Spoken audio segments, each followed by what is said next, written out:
O Brasil tem jeito? Esse aqui é o país do futuro? Tem esperança nisso aqui? Esse vídeo vai ser menos técnico e vai ser muito mais reflexivo. O que eu espero do Brasil? O que podemos esperar daqui em meio a tudo isso que vivemos? É isso que eu quero aprofundar e gostaria de compartilhar com vocês esses detalhes. Se vocês pudessem comentar aqui abaixo, é legal para pegar o senso crítico de cada um. Então, obrigado por estar aqui no meu canal. Já somos mais de 110 mil pessoas. Quem puder deixar o like, isso me ajuda a compartilhar. E vamos lá refletir um pouco sobre o Brasil.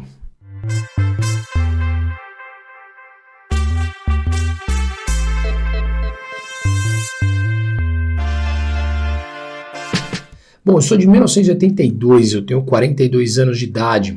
Morei em alguns países, por alguns anos total, por volta de 4, 5 anos fora do Brasil. Tive a oportunidade de crescer viajando e conhecer muitos países. E digo isso pelo fato de tentar traçar algum parâmetro não apenas econômico, mas um parâmetro como um todo, como sociedade acima de tudo. Que sociedade estamos construindo?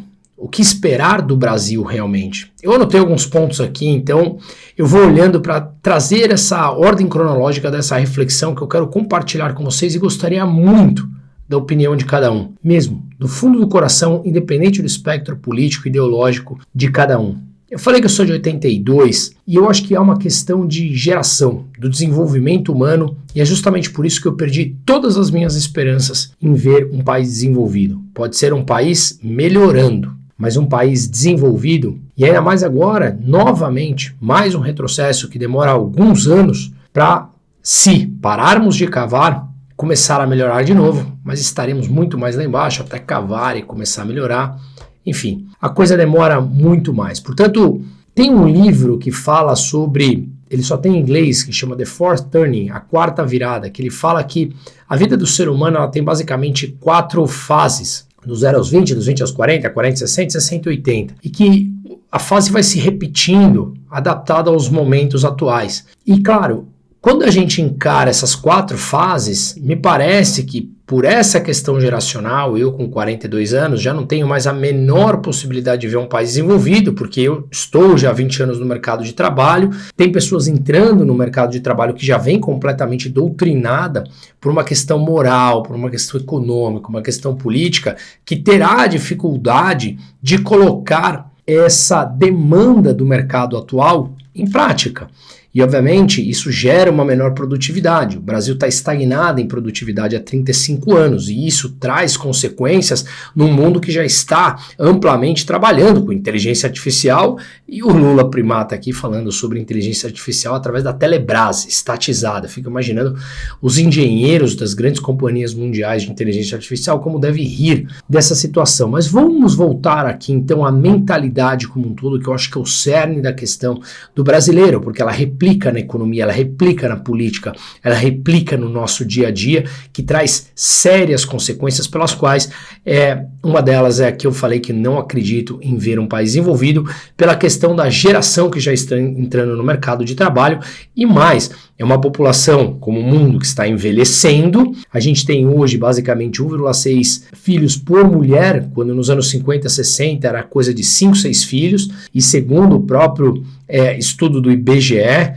a partir de 2071, nós teremos mais pessoas vivendo no sistema do que contribuindo por ele. Portanto, menos pessoas nascendo, vivendo mais tempo, e se essas pessoas não produzem, e essas pessoas já nasceram, já estão dentro do mercado de trabalho, consequentemente a produtividade deles será muito menor. Precisamos começar a mudar a base por completo. E eu deixo a primeira pergunta, será que estamos mudando? Mas o problema de tudo isso, na minha opinião, tem a ver com a mentalidade sequestrada da população durante muito tempo. Mentalidade sequestrada por uma esquerda enraizada, marxista, que prega ideias de séculos atrás como se aquilo ainda fosse adaptado ao mundo de hoje. Eles continuam achando que o proletariado vai sair e vai brigar por alguma coisa quando as pessoas mais pobres querem prosperar. As pessoas mais pobres querem conseguir ter acesso ao capital, a prosperar, a estudar, a gerar produtividade para conseguir levar e dar uma melhor vida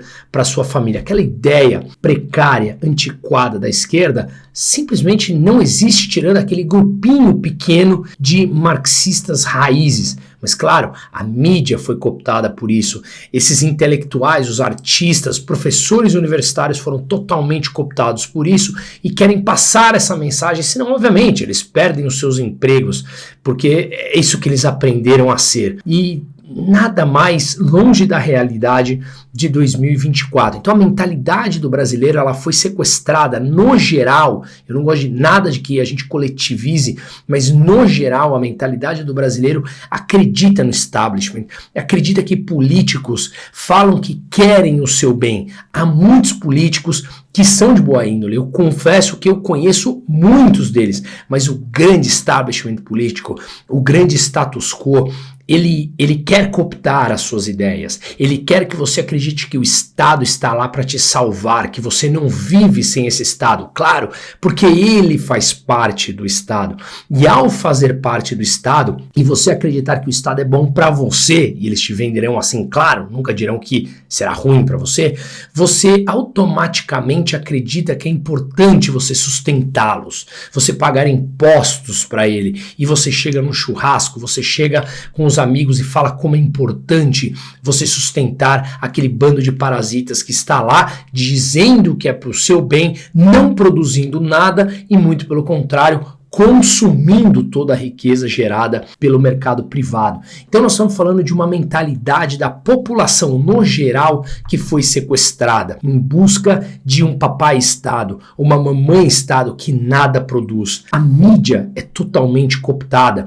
Claro, você tem a parte corrupta que recebe dinheiro público, como a gente sabe que a Globo tem feito, que virou um braço estatal do Lula. Mas a gente vê aqueles jornalistas e aquelas pessoas das redações que acreditam nessas ideias antiquadas, né, que são completamente sequestrados e não sabem pensar, não têm um senso crítico para absolutamente nada, para fazer uma mísera conta e perceber que o que você paga e tem de volta do Estado é caro demais, que se você conseguisse, através do mercado aberto, oferecer um amplo e maior número de empresas provendo serviços de qualidade, o custo cairia. Mas não, eles foram ensinados apenas que o Estado tem que estar lá, que ele é bom para você, sem fazer contas. Sem fazer contas. As pessoas acreditam muito mais em discursos morais do que efetivamente no lado técnico, porque dá trabalho estudar e as pessoas não estão dispostas a isso. Então a mentalidade da população foi cooptada, foi sequestrada,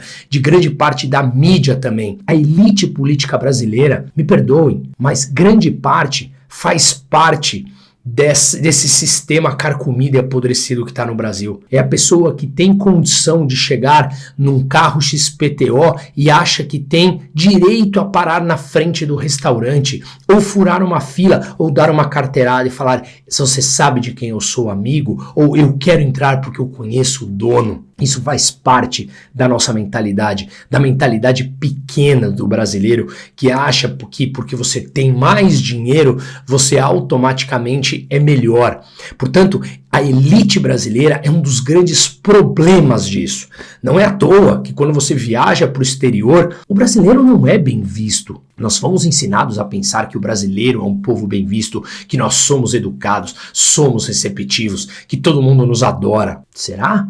Viaje e pergunte. O brasileiro é aquele povo que, no geral, principalmente, como eu falei, dessa elite de políticos que deveriam ser funcionários do povo e nós viramos servos deles, né? Esses caras que se sentem os reis, os donos, os imperadores, eles chegam nos lugares e acham que esses outros lugares devem respeitar e se adaptar às nossas regras. E não que nós que estamos visitando outros lugares devemos nos adaptar às regras deles. Afinal de contas, nós estamos visitando a casa do outro, devemos respeitar a regra dele. Isso envolve até uma questão de, olha, eu talvez não deva respeitar tanto a propriedade privada do outro, porque eu sou da elite, eu sou político, ou eu sou rico, e aí a pessoa tem que se adaptar às minhas regras. É uma mentalidade pequena e doentia que isso transborda para as relações sociais, transborda para as relações econômicas, transborda para as relações empresariais. Portanto, a gente tem basicamente todas as instituições aqui cooptadas, isso se arrasta e transborda, como eu falei, para as instituições políticas. O incrível Friedrich Hayek, que é um economista que foi prêmio Nobel em 1974, escreveu um livro, isso ele se escreveu em 1944, no contexto ali da Segunda Guerra, que chama O Caminho da Servidão, e ele dedica um capítulo escrito Por que os piores chegam ao poder? A grosso modo, você não tem incentivo intelectual e financeiro para fazer parte da política. Se você é intelectualmente avançado ou se você tem capacidade de ganhar dinheiro no mundo empresarial, no setor privado, em determinado ponto da política que você está, e você tem, claro, uma carga moral importante, você tem uma moralidade, você tem uma ética, quando você vê que apenas os piores estão passando de fase, você se retrai, você sai, você fala, eu vou lá resolver os problemas na iniciativa privada, que eu tenho uma resposta financeira melhor e eu tenho um incentivo intelectual. O incentivo intelectual é como é que eu vou lidar dentro da política com pessoas que, em grande parte, claro que há muitos brilhantes, mas em grande parte, são aquelas pessoas que estão em geração atrás de geração, família Sarney, família Calheiros. Qual é o incentivo intelectual que você tem? Quem não lembra quando Paulo Guedes teve que discutir com o filho do Dirceu, que chamou ele de tchutchuca? Goste ou não do Paulo Guedes, mas ouvir de um sujeito que mal sabe falar, te chamar de tchutchuca, sabe, é um baixo nível tão grande que a resposta é: será que isso é um reflexo da sociedade? Talvez a gente tenha que olhar para dentro e fazer uma autocrítica. É importante nós olharmos e falarmos, talvez isso é um reflexo da nossa sociedade. Nós temos que melhorar como ser humano. E tudo isso fez com que as pessoas acreditem nesse Estado paternalista e gigantesco, sem lembrar que ele tem que ser financiado por alguém, e somos nós através dos pagadores de impostos. E claro, quando os políticos vão lá e falam que o Estado é necessário, é isso que eles querem, porque aí eles estão criando em você uma máquina de propaganda gratuita para sair às ruas falando: o Estado precisa nos proteger, o Estado pensa no nosso bem. Só que para tudo isso o Estado cresce, e para ele crescer e viver e te sustentar e você acreditar nisso, ele precisa de mais dinheiro, e você vira uma máquina de propaganda falando que é importante pagar impostos para sustentar esse bando de parasitas. E é um controle social, principalmente através do medo. E o ser humano encurralado com medo prega abertamente ao vizinho que você precisa de proteção. E quem te protege? Papai, mamãe, Estado. Para isso eu preciso pagar impostos, para isso eu preciso permitir que eles me controlem. E aí você entra em briga com o teu vizinho que não respeita determinadas regras, escritas num mero papel por um burocrata qualquer. E aí você sai e resolve brigar com ele porque você entra na briga defendendo um burocrata, um parasita que vive de sugar o seu dinheiro. Esse é o método brasileiro, esse é um método que está dentro do DNA de grande parte dos brasileiros. Isso, repito, transborda para os negócios. Então, o Estado colocou na cabeça de grande parte das pessoas que ele é necessário, e aí você passa a ser uma maquininha vendendo as ideias deles e que é necessário você sustentá-los. Mas isso virou um meio de vida no Brasil. Veja, por exemplo, quantas pessoas nem, ou seja, nem estudam, nem trabalham. São milhões de jovens. Você tem 56 milhões de jovens brasileiros hoje que vivem de Bolsa Família ou de algum benefício do Estado. Você tem 12 milhões de aposentados e 13 milhões de funcionários públicos que bateram recorde agora. Então nós estamos falando aqui, se somarmos os 56 milhões de pessoas que dependem do Estado, mais 12 milhões de aposentados, mais 13 milhões de funcionários públicos, sendo que você tem metade da população brasileira, ou seja, por volta de 100 milhões, que é população economicamente ativa, em idade para trabalhar, você tem basicamente 20 milhões de trabalhadores para sustentar o restante do Brasil, dos 203 milhões. E aí você cria uma ideia de um país que tem direitos para todo mundo, mas não exige deveres. Isso cria uma sociedade vitimista, onde eu quero tudo. Eu quero que me sustentem em absolutamente tudo. Mas quais são os meus deveres? Eu quero que os outros me sustentem. Eu tenho direito disso. Eu tenho direitos universais. Mas quem te sustenta? Os outros você quer que te sustente. Então você cria pessoas vitimistas. Pessoas vitimistas são mais fracas na hora de empreender, de enfrentar problemas, de solucionar problemas. Empreender é solucionar problemas na sociedade.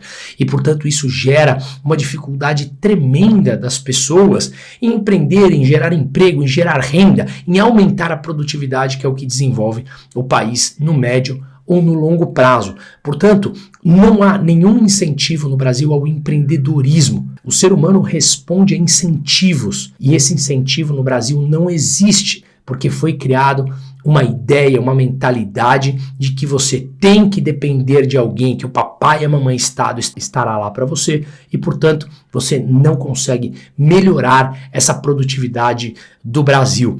E claro, quando você não tem esse incentivo, você volta numa questão básica da vida. É uma questão econômica, mas é uma questão básica da vida, oferta e demanda. No Brasil, grande parte das pessoas, por conta dessa mentalidade, e claro, o Estado mostrando ou passando a ideia para você que é importante, ele vai criar, obviamente, problemas na parte educacional. Ele não quer que você se desenvolva. O Lula já falou, quem estuda não vota no PT. E aí você tem oportunidades no Brasil por conta de uma escassez de mão de obra. Você que tem um talento melhor, você que tem ideias mais avançadas, você pode claramente se dar bem, mas aqui a discussão é mais macro, como fazer o país andar. Será que o Brasil andará dessa forma? Então, oportunidades pontuais de negócio, você tem ideias brilhantes, você tem um monte, afinal de contas, você tem problemas para solucionar, o que é ótimo. Empreender é solucionar problemas. Se você tem um monte de pessoas vivendo em problema e você cria soluções baratas, eficientes para atender esses problemas,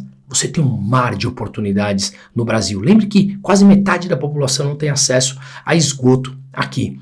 Mas eu separei alguns pontos para a gente já ir terminando. Pensa que essa máquina estatal que eu falei depende de impostos. E os parasitas sempre vão falar que é para o seu bem. Sempre. E aí você vira uma maquininha de vender o Estado para os outros. E eles ganharam. Eles se mantêm nesse poder estatal, gerando medo. É uma máquina do medo. Você precisa ter medo, porque eu estarei aqui para te atender. Eu estarei aqui para te dar saúde, educação, segurança, sem te dar nada e cobrando muito caro por isso. Se o mercado fosse aberto, com ampla concorrência, eles conseguiriam, o mercado privado, satisfazer essa demanda a um preço muito menor. Falamos então quem foi cooptado: elite econômica, a mídia, universidades, empresários que cresceram usando o lindo benefício do mercado livre. Mas quando chegaram a fazer parte dessa elite muito próxima ao poder, eles acabam defendendo reservas de mercado. Claro, não querem mais concorrência e se beneficiam de prestação de serviços muito próximas ao governo. Portanto, empresários com capacidade de pensar como socialista. Olha a incoerência que a gente vê. Intelectuais, artistas, esse eu nem falo, fazendo videozinhos para corrupto, para invasor de propriedade, enfim, tudo isso que a gente já sabe dessa triste classe que não é apenas aqui no Brasil. Pensa que todos eles pensam pelo benefício próprio. Esse é o brasileiro. O brasileiro vota em corrupto porque prometeu picanha. O brasileiro vota num invasor de propriedades falando que vai te dar uma casa invadida, o que é mentira, porque nunca deu. Mas você vai em benefício próprio. Essa história que o brasileiro pensa no outro, pelo amor de Deus, façamos uma autocrítica com relação a isso. Portanto, chega a ser patético essas ideias. E grande parte da população, por conta dessa escassez de intelectualidade que eu falei, que vem ocasionada por conta de uma série de partidos políticos que tomaram de assalto o Estado por dentro, que não querem prover educação, saúde de qualidade, porque não conseguem, não dá para centralizar na mão de burocratas esse tipo de ação. Eles teriam que abrir o mercado, descentralizar, tirar o orçamento da mão deles e falar: iniciativa privada, você tem todo o incentivo aqui para competir. Mas claro, aí você tira o poder da mão deles. E isso cria pessoas que acreditam em narrativas. Portanto, essas narrativas não têm na cabeça das pessoas condição nenhuma de ser questionada. As pessoas não questionam, não há referência empírica em que as pessoas façam contas para perceber a grande mentira que o establishment conta. Não tem nenhum cálculo, observação do fato para ter uma opinião. É tudo muito superficial. Portanto, não há busca pela eficiência, não há incentivo à eficiência, uma vez que os burocratas querem que simplesmente ou você seja funcionário público para depender deles, ou que você seja ou neném ou dependente de algum tipo de bolsa, para que novamente eles te deem uma migalha, você acha que está sendo bem atendido por eles por receber migalhas, ainda é capaz de agradecê-los quando você tem uma capacidade muito maior se colocada em prática e se colocada de maneira livre. Portanto, essa zero busca pela eficiência faz aquelas coisas patéticas que nós vimos, por exemplo, na pandemia. Quem que gritava "Viva o SUS"? Normalmente são pessoas que vêm de uma classe social alta, que tinha uma condição de sair de lá e ir para um atendimento privado, para uma consulta de R$ 1.500. Você acha verdadeiramente que os mais pobres adoram o SUS? Pergunte a eles. Pergunte, faça essas pesquisas na rua. Você acha que um médico, depois de tantos anos estudando, ele adora chegar lá e ter uma máquina quebrada? Ou ter que atender com um garfo? Ou uma maca sem nenhum tipo de espuma? Ou uma outra máquina que está quebrada? Faça pesquisa, pergunte. Ou por que as pessoas que têm um mínimo de capacidade não usam o SUS? Ou por que o primata Lula vai para o Sírio-Libanês? Por quê? Se questione. Procure dados empíricos. Faça teste por observação. É o típico discurso que a maioria fala. Alguém tem que fazer algo, então. Alguém? Será que esse alguém não somos nós? Veja na manifestação que nós tivemos agora, dia 7, um monte de gente que pensa que o Alexandre de Moraes está realmente sendo um ditador. Ah, eu não fui porque eu tinha um aniversário. Ah, eu não vou porque eu tenho... Cada um de nós temos os nossos problemas. Será que alguém tem que fazer alguma coisa ou todos nós temos que fazer alguma coisa para mudar esse país em que eu perdi por completo as esperanças e ando cético em todas as instituições? Será que a gente não tem que tirar a bunda da cadeira e fazer alguma coisa pelo país e não só pelo que está acontecendo agora, mas na parte empreendedora, na parte intelectual? Será que não depende de nós, ao invés de ficarmos nos vitimizando e falando alguém tem que fazer algo? Sucesso? É isso que você quer? Dureza, então, no discurso. Senta a bunda na cadeira e estuda. Pare, portanto, de dar audiência para a Globo, de assistir BBB, leia um livro. Se eduque, o conhecimento é disperso, ele está aberto hoje em plataformas lindas com conteúdo do que você quiser. Só exige tempo, exige esforço, sair da zona de conforto, ao invés de ficar lendo BBB, jogando joguinho. O que é que você quer? Prosperar ou depender de alguém? Ou você quer ficar sentado, depender de alguém e quer ser uma Suíça? Realmente, a coisa começa a ficar difícil. Portanto, saia de jogos de bet, saia da Globo, saia do BBB. Pare de seguir Deulane da Vida e Companhia. Pare de defender Lula corrupto a vida inteira. Pelo amor de Deus, pare de defender políticos no geral. A solução está contigo. A solução está em você crescer, em você ter uma intelectualidade maior para conseguir perceber problemas à nossa volta e com uma intelectualidade maior percebemos que somos capazes de solucionarmos esses problemas. E aí sim você vai ter uma vida não apenas mais virtuosa, mas de muito mais sucesso econômico, porque você está solucionando o problema de muitas pessoas.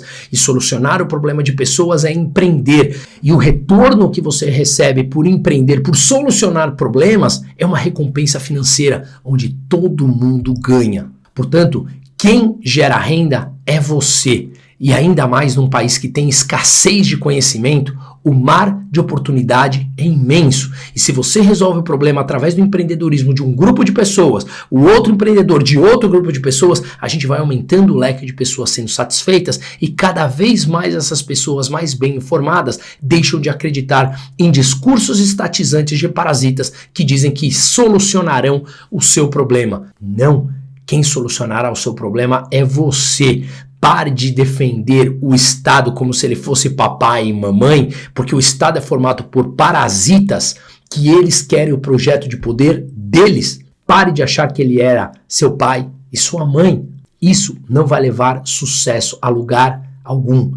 Só vai pregar mais impostos, mais endividamento público, maior endividamento leva uma moeda mais desvalorizada, mais inflação, taxa de juros mais alta e o Brasil de sempre, com voos de galinha. Portanto, ou mudamos a mentalidade, ou continuaremos sendo esse país miserável e pobre econômica e moralmente falando, onde achamos bonito corrupção, defendemos bandidos, ou melhor, alguns, e seremos eternamente um país da mentalidade miserável? Com mentalidade miserável não se constrói um país de verdade. Sim, temos que mudar. Sim, há esperança, mas tem que começar. E esse começo sempre passa pela base. E os pais também têm que estar preparados para passar isso adiante aos filhos e coordenar, e não entregar na mão de escolas ou de estados. A vitória depende apenas de nós. Mas precisamos começar e mudar a mentalidade para empreendedora. Não significa empreender unicamente ter uma empresa. Significa ter mentalidade empreendedora na sua vida, no seu emprego, na sua casa, na sua família. Aí sim a gente começa, mas demorará e muito. Mas precisamos começar. Seguimos.